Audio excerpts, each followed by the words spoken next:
우리는 십계명을 다 외우지는 못한다 할지라도 그 내용을 어느 정도는 잘 알고 있는데요. 흔히 십계명을 설명할 때에는 너는 나 외에는 다른 신들을 두지 말라는 첫 계명을 시작으로 해서 내 이웃의 집을 탐내지 말며 내 이웃의 아내나 그의 남종이나 그의 여종이나 그의 소나 그의 나귀나 무릇 내 이웃의 소유를 탐내지 말라라고 하는 10번째 계명을 순서대로 이야기하기 마련입니다. 당연한 것이죠. 십계명이니까 당연히 그 계명을 순서대로 설명하는 것은 당연할 텐데, 이러다 보니까 십계명에서 정말로 중요한 한 가지를 놓치는 경향이 있습니다. 그게 무엇인가 하면 십계명을 설명하는 것이 성경에 두 군데 나오는데 출애굽기 20장에서 한 번, 신명기 5장에서 한 번, 그렇게 두 번 십계명에 대한 설명이 나오는데 그 설명을 자세히 보면 1계명을 설명하는 것 앞에 반드시 뭔가가 하나 첨부되어 있습니다. 출애굽기 20장과 신명기 5장이 똑같습니다. 1계명부터 하나님께서 말씀하신 적이 없습니다. 그러면 뭐라고 하는 내용이 있을까요? 출애굽기 20장 2절부터 보면은 그 내용이 나오는데 3절부터가 1계명이거든요. 3절 하기 전에 먼저 3절 이전에 2절부터 3절을 한번 보겠습니다. 출애굽기 20장 2절에 의하면 나는 너를 애굽 땅 종되었던 집에서 인도하여 낸 내 하나님 여호와니라. 계속해서 3절에 너는 나 외에는 다른 신들을 내게 두지 말라, 이렇게 이야기합니다. 그러니까 너는 나 외에 다른 신들을 두지 말라, 이거는 1계명이라고 그랬잖아요. 그 앞에 부분이 뭐였느냐? 2절을 다시 보시면 나는 너를 애굽 땅 종되었던 집에서 인도하여 낸 내 하나님 여호와니라. 이 내용이 신명기 5장에서도 역시 똑같이 나오는데요. 신명기 5장 6절과 7절에 의하면 동일한 내용이 정확하게 반복되어 있습니다. 신명기 5장 6절을 보면 이렇습니다. 나는 너를 애굽 땅 종되었던 집에서 인도하여 낸 내 하나님 여호와라. 똑같죠. 7절에도 의하면 나 외에는 다른 신들을 내게 두지 말지니라, 이렇게 이야기합니다. 두 내용이 똑같은데 출애굽기 20장 2절이나 신명기 6장 6절에서는 정확하게 그 앞에 뭐라고 이야기하냐면 나는 너를 애굽 땅 종되었던 집에서 인도하여 낸 내 하나님 여호와니라. 이 내용을 말씀하신 다음에 계명을 시작하는 겁니다. 우리는 그 내용을 몰라요. 나는 너를 애굽 땅 종되었던 집에서 인도하여 낸 내 하나님 여호와라고 하는 내용을 우리는 잘 몰라요. 10계명의 1계명부터 10계명은 알지만 그 앞에 내용을 잘 모릅니다. 왜 그럴까요? 그리고 이게 무슨 의미일까요? 우리는 10계명을 이야기할 때마다 이 1계명부터 이야기하는 것은 그냥 10계명이니까 그런 생각으로 그렇게 합니다. 그러나 진짜 중요한 것은 앞에 내용에 있습니다. 나는 너를 애굽 땅 종되었던 집에서 인도하여 낸 내 하나님 여호와다.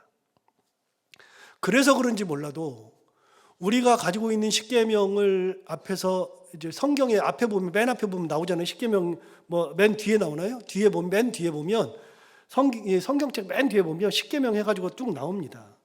제1은 하면서 쭉 나오는데 그 앞에 이 설명이 있습니다. 거기에도 역시 똑같은 내용, 제가 지금 말씀드렸던 내용이 설명으로 있고 제1은 그러면서 시작하는데 천주교 성경도 마찬가지입니다. 천주교에서도 십계명을 이렇게 설명합니다. 그런데 히브리인들, 유대인들은 1계명이 다릅니다. 유대인들의 십계명은 우리의 십계명과 다릅니다. 유대인들은 1계명이 뭐냐면 나는 너를 애굽 땅 종되었던 집에서 인도하여 낸 내 하나님 여호와니라. 이게 1계명입니다. 그리고 2계명과 3계명을 붙여놨습니다.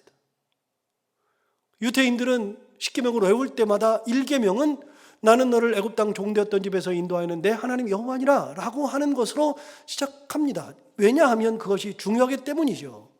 그런데 여러분 이상하지 않습니까? 계명이라는 것은 뭐냐면 계명은 지켜야 되는 하나님의 명령입니다.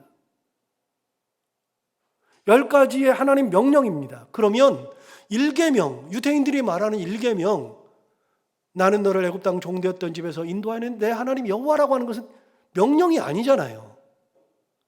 계명이 아닙니다. 그런데 유대인들은 그걸 계명이라고 하고 있습니다. 왜요? 그것이 가장 중요한 것이기 때문에 그렇습니다. 그만큼 중요합니다. 하나님이 왜 십계명을 이야기하실 때 유대인들의 십계명에 제가 동의하는 것은 아닌데 우리 십계명에 제가 동의하지만 왜 하나님이 십계명을 얘기하실 때마다 그 앞에 전제로 나는 너를 애굽 땅 종되었던 집에서 인도하여낸 내 하나님 여호와니라 라고 하는 말씀으로 시작할까요? 여러분 계명이라고 하는 것은 언제 받은 겁니까? 조금 난해합니까? 그러면 제가 이렇게 보기를 드리겠습니다. 2가지로 보기를 드리겠습니다. 여러분 이스라엘 백성들이 십계명을 받은 것은 애굽 땅 종 되고 있을 애굽에서 받은 겁니까? 아니면 출애굽을 해서 광야에서 받은 겁니까? 광야에서 받은 거죠. 이미 종살이를 할 때가 아닙니다. 그런데 당대 이스라엘 사람들은 아직 종의 굴레에서 벗어난 적이 없습니다. 종의 굴레라고 하는 것은 430년 동안 종살이를 하다 보니까 거기서 생겨난 습관, 생각, 행동들을 총체적으로 일컫는 말인데 그들은 종의 마인드가 몸에 배어 있습니다. 종의 행동도 몸에 배어 있습니다. 생각도 종답게 하고 있습니다. 430년 동안 종살이 했으니까요. 그들은 주체적인 삶을 살지 않았기에 뭔가를 스스로 결정하고 행동하지 못했습니다. 눈치를 봐야만 했었고 하루하루 근근히 먹고 살아야만 했었고 어찌됐든 안 맞아야 하는 것이었고 작업을 해도 조금 덜 힘든 작업을 받아서 하는 것이 자기들에게는 중요했었고 가장 중요하게 죽지 않는 것이 가장 중요한 거였습니다. 거기서 벗어나고 싶지 않았을까요? 벗어나고 싶었을 겁니다. 당연히 벗어나고 싶죠. 여러분 군대에 들어간 우리 아이들을 보면 우리 아이들이 얼마나 군 생활을 힘들어하는지 잘 압니다. 진짜 우리 아이들은 군 생활이 힘듭니다. 저도 장교로 군 생활을 했었는데 정말 힘들었습니다. 군 생활하면서 가장 힘든 게 통제받는 것이었거든요. 저는 진짜 군 생활을 잘했습니다. 얼마나 잘했는지 모릅니다. 그래서 저를 보는 분들이 다 말뚝박으라 그랬습니다. 너는 장기가 딱 어울린다 그랬습니다. 저 진짜 군 생활 잘했습니다. 제가 생각해도 군 생활을 진짜 잘했습니다. 장기가 어울렸습니다. 그런데 아무리 그래도 장기 할 마음이 없었습니다. 심지어는 제가 저희 부대에서 가장 높은 여단장님 별 하나짜리 그 가장 높으신 분인데 그분의 부관, 따까리라 그러죠. 부관으로 내정되어 있었습니다. 아무나 되는 게 아니잖아요. 비서인데 제가 그래서 부관으로 내정되어 있었는데 제가 그랬습니다. 저는 장기를 안 합니다. 저 이제 군 생활 1년도 안 남았습니다. 그래서 그 부관도 안 했습니다. 누구나 부관하면 승진이 보장되는 나중에 그걸 다 쓰면 승진에 굉장히 플러스가 되는 그것도 저는 하기 싫었습니다. 군 생활 정말로 싫었습니다. 그래서 제대 날을 손꼽아 기다렸거든요. 제대하는 때쯤 되면 사람들이 그렇게 얘기합니다. 내가 다시는 이곳을 보고 오줌도 안 싼다. 이게 이제 군대 생활을 하는 애들의 특징이거든요. 우리 아이도 똑같은 얘기 하더라고요. 큰 아이 제대하면서 내가 여기 보고서는 오줌도 안 넣는다 그러더라고요. 쳐다도 안 본다. 여러분 당연한 거 아닙니까? 군대를 들어가면 전부 다 통제되는 거 싫어합니다. 저는 41개월 했습니다. 3년 5개월 했지만 요즘 아이들은 18개월 합니다. 거기다가 어느 정도 시간이 지나면 핸드폰도 줍니다. 저녁 시간에는 약 3시간가량 전화하고 싶은데 전화하고 SNS 하고 싶으면 SNS도 하고 그걸로 요즘의 아이들은 그냥 주식하는 애들도 있고 별짓을 다 합니다. 그럼에도 불구하고 못 견뎌합니다. 통제받는 거 얼마나 어렵습니까? 무조건 벗어나고 싶죠. 이스라엘 백성들은 430년 동안 종살이를 했습니다. 얼마나 벗어나고 싶겠습니까? 힘들었을 겁니다. 무조건 종살이에서 해방되고 싶었을 것이 당연하지만 중요한 것은 그들이 아무리 그렇게 바라는 마음이 있어도 절대로 자기들의 힘으로는 종살이에서 벗어날 수가 없었습니다. 그들의 능력으로 되는 것이 결코 아니었습니다. 그냥 하루하루 무사하게 지내는 것이 그들의 전부였죠. 그런데 그들이 출애굽을 한 겁니다. 출애굽이 얼마나 대단합니까? 그런 그들이었는데 그런 출애굽을 시킨 분이 하나님이었습니다. 다시 한번 볼까요? 십계명을 주면서 이렇게 말씀하셨습니다. 나는 너를 애굽 땅 종되었던 곳에서 인도하여 낸 내 하나님 여호와니라. 여러분, 이게 대단한 얘기입니다. 이스라엘 백성들이 그 말씀을 듣는 순간에 그렇지, 애굽 왕 바로를 굴복시킨 분이 하나님이셨습니다.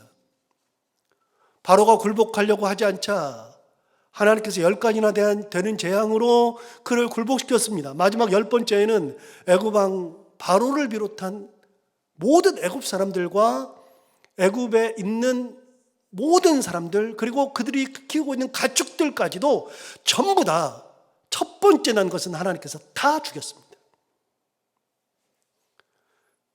그리고서 하나님께서 이스라엘 백성들을 끌어서 출애굽을 시킨 겁니다. 이스라엘 백성들이 광야에 나와서 보니까 이게 꿈만 같은 겁니다. 말이 안 되는 겁니다. 자기들은 벗어나고 싶어도 벗어날 수가 없었습니다. 이집트 군인들이 너무나도 무서웠습니다.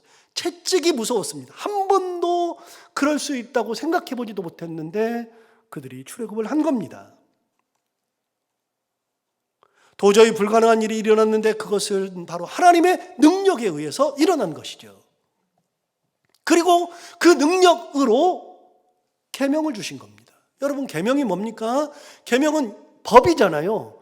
법을 왜 주시는 겁니까? 이거는 이제는 너희들이 민족을 이루고 새로운 나라를 이끌어가니까 그 나라에서 필요한 법을 가지고 살라는 겁니다. 하나님의 법을 주신 거죠. 내가 이끌어낸 나의 백성, 내가 민족을 만들게 한 나의 민족, 내가 세운 내 나라니까 이 나라에 있는 백성들은 내가 준 법을 가지고 살라는 것이 바로 십계명입니다. 제가 십계명 하면서 가끔 말씀드리잖아요. 여러분, 통제라고 하는 거, 법이라고 하는 거는요, 주는 사람에게만 주는 겁니다. 예를 들어서 우리 아이들에게 주는 법은 아버지인 저하고 제 아내가 주는 법밖에 없습니다. 우리 아이들은 지금도 저녁 10시가 통금 시간이라고 그랬잖아요. 27살, 24살 먹은 아이들이, 남자아이들이 10시를 맞춰서 들어와야만 합니다. 이게 진짜 애들한테는 너무 힘드는 거예요. 저도 알아요. 그런데 아니면 제가 잠을 못 자겠는 걸 어떻게 해요? 딴짓을 하고 뭐 늦게 들어오면 뭔 일이 생길까 봐 그러잖아요. 그러니까 제가 그 시간을 맞추라고 합니다. 애들이 그걸 맞춰서 들어옵니다. 다다다다닥 들어옵니다. 늦으면 혼나니까. 왜요? 내 아이니까 내 법을 주는 겁니다. 다른 집 아이들한테는 안 줍니다. 절대로. 내 아이에게만 주는 그런 법입니다. 여러분, 우리 교회 부목사님이 청년부를 데리고 나가잖아요. 청년부 데리고 나가면 제가 뭐라 그러냐면 청년부 수련회를 하거나 어디를 갔다 오면 꼭 뭐라 그러면 6시까지 돌아오라고 합니다. 저녁 6시까지. 6시를 넘어서면 제가 견딜 수가 없습니다. 왜, 혹시 사고 났나? 문제가 있나? 저녁이 늦어지면요, 저녁 늦게 들어오면 제가 잠을 못 잡니다. 그래서 저는 그러기 전에 6시까지 꼭 들어오라고 합니다. 그런데 우리 부목사님이 다른 교회 가서 부목사님을 하면 6시가 필요합니까? 우리 교회 있을 때나 필요한 것이. 십계명은 누구에게만 주시는 겁니까? 이스라엘 백성들에게만 주시는 겁니다. 그때에는 애굽에 살 때는 애굽의 법을 지키고 살았는데 새로운 민족을 만들고 새로운 나라에 가서 거기서 살 때에는 내가 준 법을 가지고 살라고 주신 것이 십계명 아닙니까? 그런데 그 십계명을 주실 때 하나님께서 기억나게 하시는 게 하나 있습니다. 나는 너를 애굽 땅 종되었던 곳에서 인도하여 낸 내 하나님 여호와니라. 이게 기본입니다. 계명보다 더 중요한 것이 그겁니다. 자, 이제 여러분, 우리가 십계명을 외울 때는요, 십계명만 얘기할 게 아니라 중요한 게 있습니다. 나는 너를 애굽 땅 종되었던 곳에서 인도하여 낸 내 하나님 여호와니라. 이게 더 중요한 겁니다. 이게. 하나님은 끊임없이 이스라엘 백성들의 이걸 되새기게 했습니다. 성경을 찾아보면 이런 내용이 얼마나 많은지 모릅니다. 출애굽기, 레위기, 민수기, 신명기부터 시작해가지고서 열왕기, 상하 뭐 이런 데 계속해서 심지어는 선지서에서도 나는 너를 애굽 땅 종되었던 곳에서 인도하는 내 하나님 여호와라는 말씀을 정말로 많이, 성경에 너무나도 많이 나옵니다. 그래서 한 3-4번만 한번 제가 그냥 출애굽기랑 레위기에만 나온 걸로만 한번 찾아봤습니다. 출애굽기 29장 46절을 보면 이렇게 말합니다. 그들은 내가 그들의 하나님 여호와로서 그들 중에 거하려고 그들을 애굽 땅에서 인도하는 줄을 알리라. 나는 그들의 하나님 여호와니라. 레위기 11장 45절에 의하면 나는 너희의 하나님이 되려고 너희를 애굽 땅에서 인도하여낸 여호와라. 내가 거룩하니 너희도 거룩할지어다. 레위기 19장 36절에서도 공평한 저울과 공평한 추와 공평한 에바와 공평한 흰을 사용하라. 나는 너희를 인도하여 애굽 땅에서 나오게 한 너희 하나님 여호와이니라. 레위기 23장 22장 33절에서도 너희 하나님이 되려고 너희를 애굽 땅에서 인도하여낸 자니 나는 여호와이니라. 여러분, 이게 제가 몇 개만 지금 소개한 겁니다. 성경에 많이 나옵니다. 하나님은요, 한 번도 이것을 잊어본 적이 없습니다. 하나님은 끊임없이 이 생각을 하고 계시는 겁니다. 내가 너를 애굽 땅에서 인도하여낸 너의 하나님 여호와다라는 말씀을 하시죠. 왜 이런 말씀을 계속 하실까요? 그들은 평생 그런 존재였습니다. 애굽 땅에서 살던 존재였습니다. 종살이했었습니다. 맞았습니다. 주는 것을 먹어야만 했었습니다. 가장 천하고 가장 무시당하고 평생을 압박과 서름에서 살아야 했던 그런 존재들이 바로 이스라엘 백성들이었습니다. 하나님은 그거를 기억시키는 겁니다. 너희는 그런 존재야. 가장 천했어. 항상 무시당했어. 압박과 서름 속에 살았어. 언제 죽어도 이상하지 않았어. 너희들이 할 수 있는 것이 아무것도 없었어. 너희들이 애굽 땅에 있을 때 그랬어. 그런데 나는 너희를 애굽 땅 종되었던 곳에서 인도하여 낸 너의 하나님 여호와야. 나는 그런 존재야. 여러분, 이게 기가 막힌 겁니다. 이걸 왜 자꾸만 구약 성경 내내 이야기할까요? 잊지 말라고요. 네가 어디서 왔어요? 너는 뭐 어떤 존재였어요? 가장 천하고 가장 무시당하고 압박과 서러움 속에서 살았던 너라는 것을 잊지 말라고요. 이걸 잊으면 교만해지게 되고, 이걸 잊으면 원래부터 자기가 잘난 존재인 양 착각하게 된다는 겁니다. 우리 흔히 하는 말로 이런 말 있잖아요. 하늘에서 뚝 떨어진 줄 알아. 지가 하늘에서 뚝 떨어진 줄 알아. 그 부모님이 가장 잘 쓰는 얘기 중에 하나잖아요. 언제 그런 얘기합니까? 근본을 잊어버렸을 때, 말도 안 되는 짓거리 할 때, 부모에게 함부로 할 때 이런 얘기 합니다. 부모님이 무시당한다고 생각할 때 이런 얘기를 꼭 하게 되어 있습니다. 지가 하늘에서 뚝 떨어진 줄 안다. 여러분, 세상에 뚝 떨어진 존재가 어디 있습니까? 엄마가 핏덩이를 받아서 그 엄마가 그 아이를 데리고서 기저귀 갈아가면서 아프면 혹시 잘못될까 눈물 흘리면서 키워낸 존재가 바로 우리 아닙니까? 우리가 어느 날 하늘에서 뚝 떨어진 존재가 아니니까요. 그런 존재라는 겁니다. 너는 그런 존재였는데 내가 너를 이렇게 이끌어냈다, 그 얘기입니다. 여러분, 교만하면 안 됩니다. 하나님의 은혜를 잊어버리면 안 됩니다. 우리가 어디서 왔습니까? 하나님의 은혜 가운데 여기에 있는 거 아닙니까? 예를 들어서 저는 이 교회 담임 목사입니다. 그러니까 나는 담임 목사니까 이 자리에서 내 마음대로 다 할 수 있다, 착각할 수 있습니다. 원래 담임 목사가 뭐 가진 게 많으니까요. 뭐 할 수 있는 게 많으니까요. 뭐 마음대로 할 수 있으니까요. 그러면 하나님이 그러실 겁니다. 야, 네가 언제부터 담임 목사야? 하나님 분명히 말씀하실 겁니다. 야, 네가 언제부터? 너 부목사 때 담임 목사한테 혼나던 거 생각 안 나? 네가 언제부터 그렇게 잘했어? 뭐 얼마나 대단했었어? 너 진짜 아무것도 아니었잖아. 너 옛날에 돈이 없어가지고 공부 못하던 시절 있었잖아요. 목사라는 거 생각도 못할 때가 있었잖아. 겨우 학교 다녔잖아. 먹고 사는 건 어땠어? 하나님 물으시잖아요. 너 먹고 살 거 없어서 하루에 2끼 먹은 적도 있잖아. 돈이 없어가지고 걸어 다녔잖아. 학비 없어가지고 눈물 흘렸잖아. 너도 무시 당해봤었잖아. 너도 옛날에 담임 목사 욕했잖아. 제가 적어놓은 거예요, 이게 제 생각하면서. 너도 옛날에 담임 목사 욕했잖아. 옛날을 잃어버리면은 교만해지는 겁니다. 자기가 처음부터 담임 목사인 양. 돈을 좀 벌어서 잘 되면은 자기가 언제부터 돈이 많았었던 양, 내가 어떤 지위에 올라가면 처음부터 그 자리에 있었던 양, 교만해지는 게 사람 아닙니까? 그런데 하나님 뭐라 그러세요? 너 옛날에 피덩이였어. 너 옛날에 가장 천하고 가장 무시당하고 가장 어떻게 하면 하루를 살아갈까 했던 애굽 땅에서 살았던 존재야. 하나님은 그걸 잊지 말라고 끊임없이 얘기합니다. 사대교회가 그런 교회였습니다. 사대교회는 결코 잊어야 하는 것들을 잊었던 교회였습니다.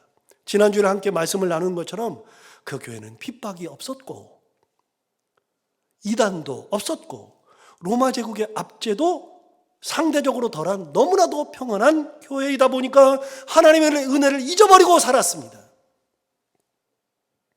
그냥 교회 생활만 한 겁니다. 감사가 사라졌고 은혜가 사라졌고 하기는 하는데 뭘 하는지를 모르니까 하나님 뭐라 그러세요? 너희들은 시체다 그랬잖아요. 하나님께서 그걸 받질 않아요. 뭘 했는데 받질 않아요. 그래서 3절 오늘 본문을 보시면 이렇게 이야기합니다. 그러므로 내가 어떻게 받았으며 어떻게 들었는지 생각하고 지켜 회개하라. 야, 너 어떻게 들었는지 한번 생각해봐. 어떻게 받았는지 생각해봐. 네가 어떤 존재였는지 생각해봐. 그래서 자꾸만 뒤를 돌아보라는 겁니다. 옛날에 네가 어땠는지, 네 삶이 어땠는지를 돌아보라는 겁니다. 너 어떻게 받았어? 어떻게 들었어? 지금 네가 있는 자리가 어떤 자리야? 그 은혜를 어떻게 받았는지, 하나님의 섭리를 어떻게 들었는지, 지금까지 나를 인도하신 하나님의 은혜가 어떤 것인지를 생각하라는 겁니다. 생각하고 지켜 회개하라. 은혜를 생각해야 은혜를 기억합니다. 하나님의 은혜 가운데 그래서 살 수 있습니다. 그런데 은혜를 기억하지 않으니까, 은혜를 생각하지 않으니까 마치 자기가 지금 뭐 대단한 것인 양 착각하고 사는 겁니다. 그 결과는 하나님께서 너는 실상은 죽은 자라고 말씀하시는 겁니다. 여러분, 은혜를 받았을 때 그 은혜가 얼마나 소중한 줄 알고 잘 지켜야 하죠. 잊어버리면 그때부터 끝입니다. 이게 항상 하는 얘기지만요, 건강 있을 때 지키라 그러잖아요. 건강할 때 지키라고. 건강을 잃어본 사람은 알아요. 저는 허리를 다쳐가지고서 허리를 20년 동안 고생을 했었기 때문에 허리가 얼마나 중요한지 압니다. 걷지 못하고 누워서 지냈던 것이 하루 이틀이 아닙니다. 겨우 대소변만 화장실에 가서 봤을 뿐 24시간을 누워서 지냈던 것이 3개월씩 3번을 그렇게 지내야 했었습니다. 여러분, 그러니까 허리가 조금만 이상하다 그러면 저는 그때부터는 허리 때문에 별짓을 다 하려고 합니다. 잃어보면 압니다. 돈을 잃어본 사람은 돈의 소중함을 잘 압니다. 과거에 흥청망청 썼다 할지라도 잃어보면 압니다. 사람들의 사랑을 잃어버린 사람은요, 사람들의 사랑이 얼마나 귀한지를 나중 돼서야 압니다. 제 친구 목사들 중에서도요, 성도들이 귀한 거를 모르고 지잘난 것에 목회하던 목사들도 있어요. 근데 성도들이 떠나고 나니까 그때서야 성도들이 귀한 줄 깨닫는 거예요. 자기가 잘한 거라고 생각했죠. 엄청나다고 생각했죠. 그런데 성도들이 하나둘 떠나고 교회가 비어가니까 그때서야 깨닫는 겁니다. 성도도 귀한 겁니다. 여러분, 우리는 은혜 받았을 때 그 은혜가 소중한 것을 생각하고 살아라. 하나님 앞에 받은 은혜가 무엇인지 생각하고 살라고요. 은혜가 어떻게 옵니까? 은혜는 하나님께로부터 오는 겁니다. 나 같은 존재, 도저히 이 자리에 있을 수 없는 존재를 사랑하신 하나님의 일방적 은혜로부터 내가 지금 여기에 존재한다는 것을 잊으면 안 됩니다. 여러분, 오늘이 이제 11월 20일인데요. 제가 7년 전에 우리 교회 부임할 때가 11월 22일입니다. 오늘 2주입니다. 이틀간의 차이가 있지만 이번 주에 제가 부임해서 첫 번째 설교했습니다. 그래서 제가 온 지 딱 7년 되는 날입니다. 그러니까 여러분들이 이제 저를 어느 정도 잘 알게 됩니다. 제가 누군지 웬만하면 알잖아요. 이젠 제가 어떻게 행동할지도 잘 알게 되고, 그렇게 담임 목사가 되고 지금까지 저는 하나님의 은혜를 한 번도 잊지 않을, 언제든지 기억하려고 하나님 은혜 가운데 목회하려고 지금까지 살았습니다.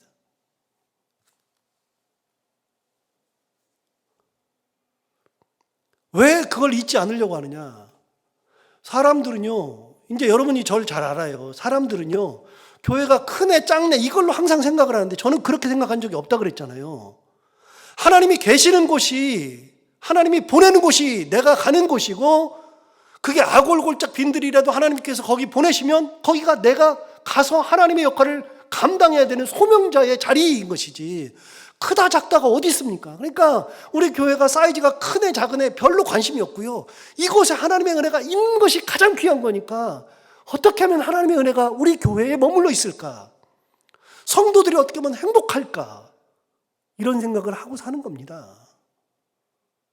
한 번도 하나님께서 이 교회로 저를 보냈다는 생각을 잊어본 적이 없습니다. 제가 사실 이 자리에 있을 만한 존재는 아니니까요. 물론 여러분들은 생각해 줄 겁니다. 목사님은 뭐 박사이기도 하고 뭐 아는 것도 많고 우리 교회에 뭐 그런 생각 할 수 있을지 몰랐는데 그건 너무나 감사한데, 저 스스로 생각할 때는 이 교회에서 목회하는 것이 하나님의 은혜 중에 은혜입니다. 저를 돌아봐도 그렇게 깨끗한 사람은 못 됩니다. 그렇게 살려고, 깨끗하게 살려고, 거룩하게 살려고 노력은 해도 흠이 많은 사람입니다. 사실 우리 집안은 뼛속까지 불교 집안에다가 무교 집안입니다. 말이 좋아서 무교지 무당 집안입니다.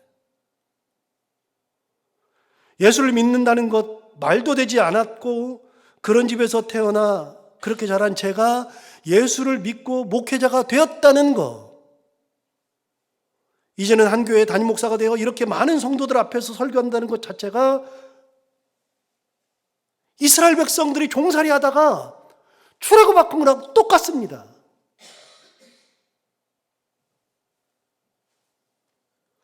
눈 떠보니까 이스라엘 백성들이 광야에 딱 나와 있는 것처럼 시간을 지나서 40여 년 지나서 눈을 떠보니까 제가 이 자리에 서 있습니다. 마치 꿈을 꾸는 것과 똑같습니다.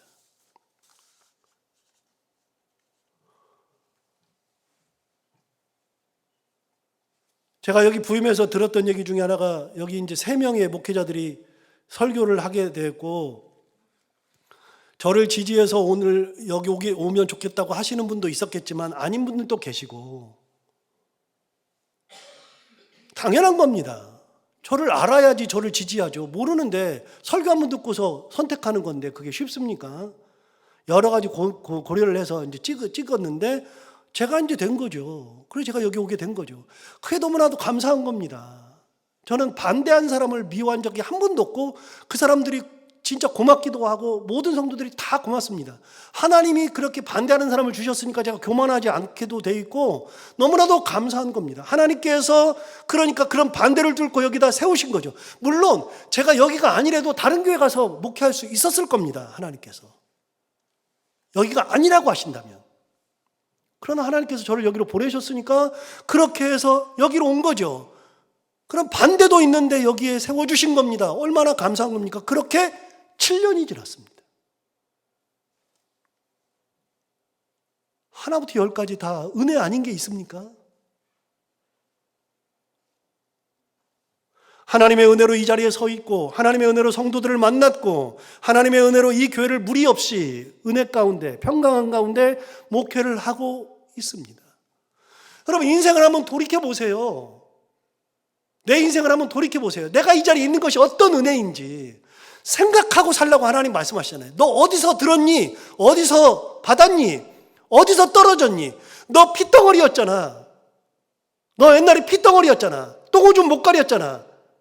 너 아파가지고 있을 때 엄마가 그렇게 키웠잖아. 내가 너를 키워서 여기까지 세워놨다 말씀하시는 겁니다. 사대교회 그 말씀하시는 겁니다. 굉장히 귀한 말씀이죠. 생각해보면 내가 핏덩이였지. 내가 옛날에 사고 쳤었지.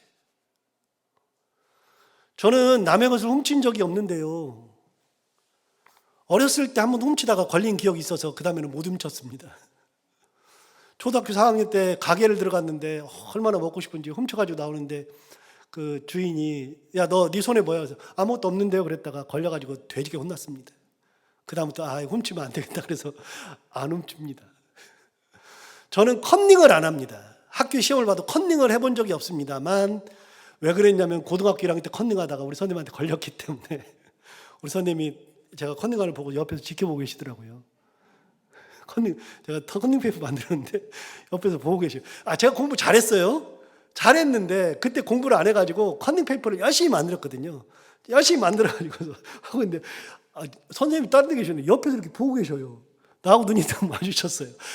죽는 줄 알았어요. 선생님이 싹 가져가시더라고요. 아무 말씀 안 하시고 가져가시더라고요. 그 다음부터 저는 컨닝을 안 합니다. 컨닝하면 그 생각이 납니다.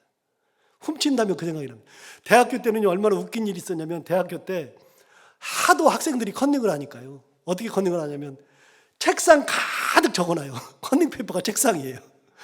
책상 가득 적어놓으니까 선생님이 딱 오시더니 다 일어서 이쪽 줄 저쪽 줄로 가. 이쪽 줄은 이쪽 줄로 가. 그렇게 하니까 들고 움직이려고 그래. 들고. 그것도 안 되니까 선생님이 어떻게 하냐면 오시더니 자, 오늘 수업 시험 보는 이 반은 3층 몇 호실로 가세요. 그래서 아예 층수를 바꿔버리더라고요. 저는 컨닝을 안 하니까요. 컨닝만 하면 그 생각이 납니다. 내가 우리 선생님, 고등학교 1학년 때 선생님, 체육 선생님, 우리 담임 선생님이셨는데 저를 굉장히 예뻐했어요. 너는 우리 반에서 1등 하래라고 맨날 좋아하셨어요. 근데 이제 공부를 하도 안 하니까 나중 되니까 포기하시더라고요. 나중 되니까. 제가 진짜 성적이 얼마나 안 좋았는지, 공부를 얼마나 안 했는지 나중 되니까 포기하시더라고요. 근데 그 선생님을 잊을 수가 없어요. 그래서 저는 컨닝 안 합니다. 생각나거든요. 훔치려고 그러다가 그 가게 아저씨가 생각나서 훔쳐본 적이 없습니다. 여러분, 그것이 생각나면 못하는 겁니다. 하나님 말씀하시는 거예요. 너 평안한 것이 네가 잘해서 그런 거 아닌 거 알지? 너 그나마 먹고 살게 된 거 네가 잘해서 그런 거 아닌 거 알지? 여러분, 저는 담임 목사를 하다 보니까 이 목사로 한 25년 살다 보니까 애를 낳지 못하는 분들을 제가 많이 봤어요. 그게 진짜 많이 기도합니다. 하나님이 은혜 중에 하나가 저는 다른 기도는 안 들어주는데 애 낳게 해달라는 기도는 진짜 다 들어주세요. 이거 진짜 이게 너무나도 감사한데 그래서 노심초사해서 새벽마다 기도하잖아요. 근데 제가 압니다. 여러분, 애 낳는 게 그냥 쑥쑥 낳는 사람도 있는데요. 못 낳는 사람은 진짜 못 납니다. 그 은혜 중에 은혜입니다.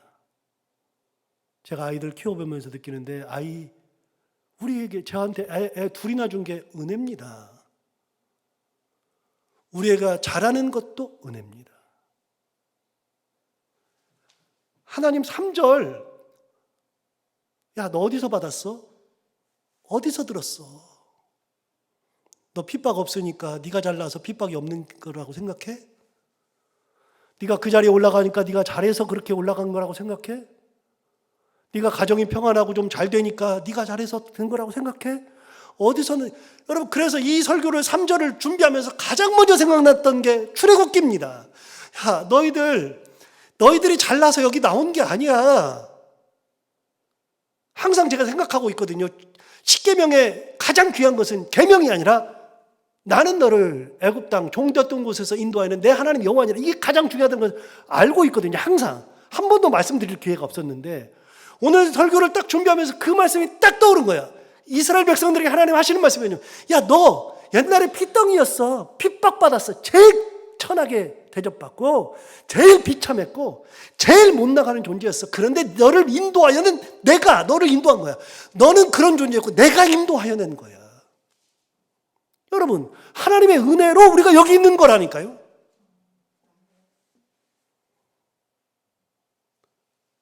그래서 다윗이 뭐라 그러냐면, 다윗이 죄를 지은 다음에 주의 성령을 나에게서 거두지 마옵소서. 다윗이 가장 중요한 생각은 뭐냐? 하나님, 내가 이렇게 범죄했어. 그게 시편 51편에 나오잖아요. 주의 성령을 내게서 거두지 마옵소서. 그게 뭐냐면요, 내가 죄를 짓고 나서 하나님이 나를 떠날까 봐 두렵다는 겁니다. 하나님이 은혜를 거두실까 봐. 그거 생각하고 회개하라. 지켜 회개하라. 굉장히 중요한 말씀이죠. 은혜가 사라지면 시체가 되고 맙니다. 살았다는 이름은 가졌으나 실상은 죽은 자입니다. 그러나 은혜를 생각할 때 하나님께서 또 다른 은혜를 허락하시는 겁니다. 은혜를 생각할 때 또 다른 은혜를 주시는 거죠. 여러분, 지금 굉장히 긍정적인 것은 사대교회에 그럼에도 불구하고 시체들이 널브러져 있는, 하나님 보시기에는 시체들밖에 없는데 시체들이 널브러져 있는 곳에 하나님께서 보실 때 거기에도 하나님을 바라보는 사람이 있는 겁니다. 4절 한번 볼까요? 그러나 사대에 그 옷을 더럽히지 아니한 자 몇 명이 내게 있어 흰 옷을 입고 나와 함께 다니리니 그들은 합당한 자인 연고라. 옷을 더럽히지 아니한 자, 하나님의 은혜를 잃어버리지 아니한 자, 하나님의 은혜 가운데 있는 자, 하나님께서 사랑하시는 자, 시체가 아니라고 말할 수 있는 자, 그런 자가 사대교회에 있다는 겁니다. 하나님 보니까 그런 사람은 뭘 입고 다니느냐? 흰 옷을 입고 다니는 거예요. 흰 옷을 입었어요. 우리 눈에 안 보여요. 그런데 하나님이 보니까 흰 옷을 입은 겁니다. 썩어 문드러지는 곳에서도 하나님을 사랑하는 사람이 있더라는 겁니다. 여러분은 하나님을 어떻게 만나고 있습니까? 제가 만난 하나님은 마음과 뜻과 정성을 다하여 사랑하면 가장 좋은 길로 인도하시는 하나님. 그래서 끝까지 하나님을 사랑하면서 살아야 한다. 되뇌입니다. 다시요. 생각해라. 생각 좀 해라. 하나님의 은혜를 가운데 살려고 항상 되뇌어야 합니다. 여러분, 제 아들이 둘인 거 다 아시죠? 그런데 이 녀석들이 지금 한국 나이로 이제 26, 23 이렇습니다. 내년이면 27, 24대입니다. 그런데 이 녀석들 아직 대학생도 아닙니다. 늦어도 한참 늦었죠. 원래 대학생은 20살, 21살 이때 되는 거 아닙니까? 그런데 26, 23이니까 작은 아이는 아직도 군 생활하고 내후년이나 되어야 가가지고서 1년 동안 공부하고 대학을 들어가니까 걔도 27이나 돼야지 1학년이 되고, 우리 큰아이도 내년 9월이나 돼야지 다시 입학하니까 27이나 돼야지 대학교 1학년이 됩니다. 늦어도 한참을 늦었습니다. 가끔 들으면 사람들이 그러면 그러잖아요. 목사님 아이들이 많이 늦었네요. 제가 생각해도 엄청 늦었습니다. 대학을 졸업하면 30살입니다. 야, 얘네들이 사랑구실이나 할까? 그런 생각이 들 때가 있습니다. 그런데 살아보니까 3년은 늦은 것도 별로 아닙니다. 사실 어떤 사람들은요, 나이가 많이 들어서 직업을 갖고 있다가 이 직업 저 직업을 전전할 수도 있고, 인생의 실패를 경험하고 쓴맛 가운데서 바닥으로 추락해가지고 사는 사람도 있고, 벼랑 끝으로 몰리는 사람도 있습니다. 우리 아이들은 늦은 것은 사실인데 저는 이 아이들이 기대됩니다. 왜 기대되냐고요? 어떻게 쓰일지, 어떤 모습으로 살지가 진짜 기대됩니다. 하나님께서 얘들을 어떻게 인도하실까? 제가 만난 하나님 어떤 분이라고요? 하나님을 마음과 뜻과 정성으로 사랑하면 하나님께서 가장 좋은 길로 인도하시는 하나님. 제 경험이 그걸 경험했기 때문에 아이들도 그럴 거라고 저는 믿습니다. 여러분의 자녀도 똑같은 거 아닙니까? 하나님의 은혜 가운데 살면 할 거라는 거. 여러분, 이런 확신을 갖는 이유는 그렇습니다. 아이들이 하나님을 찬양하고 있잖아요. 그래도 11조도 내고 봉사도 하고 부서활동도 하려고 하고 기본적으로 대화를 해보면 하나님을 사랑하고 있어요. 하나님의 뜻 가운데 있어요. 이래야 하나님께서 은혜 주신다는 것도 알아요. 감사도 있어요.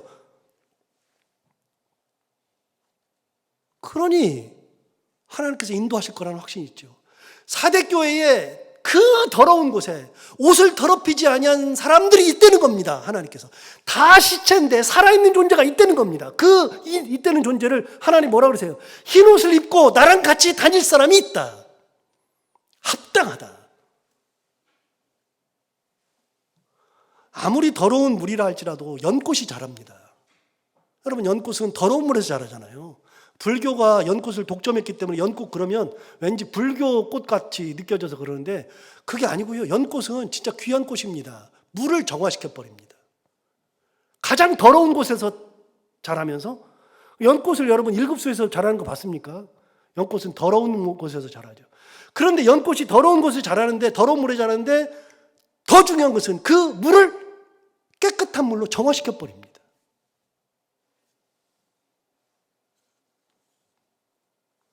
우리가 아무리 최악의 상황이 있다 할지라도 하나님의 은혜를 머금고 살면 흰 옷을 입고 다니는 사람들이 있을 겁니다. 우리는 다 흰 옷을 입고 예수님과 동행하며 살아가는 그런 귀한 성도들이라고 저는 믿습니다. 우리 그런 교회 아닙니까?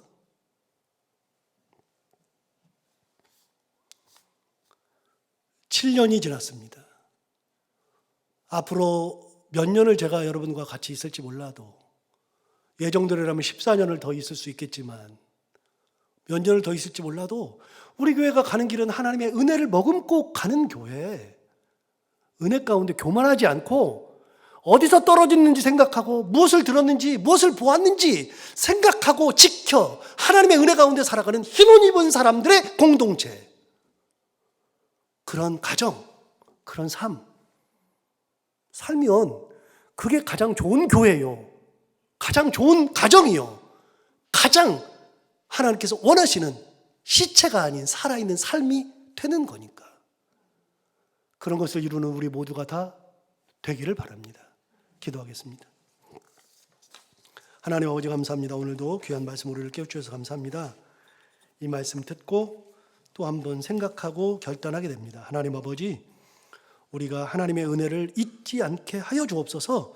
우리가 핏덩이였다는 것, 아무것도 아니었다는 것을 다시 한번 생각하고 지금 주신 은혜도 감사하고 앞으로 인도하실 그 하나님의 섭리도 감사하고, 우리가 모두 다 아무리 더러운 곳에 있어도 옷을 더럽히지 아니한 흰옷 입은 사대교회의 몇 명 안 되는 성도와 같이 끝까지 흰옷을 입고 하나님의 은혜를 기억하며 하나님과 동행하며 함께 걸어다니는 귀한 교회, 가정, 성도들 다 되게 하여 주옵소서. 예수님 이름으로 기도하옵나이다.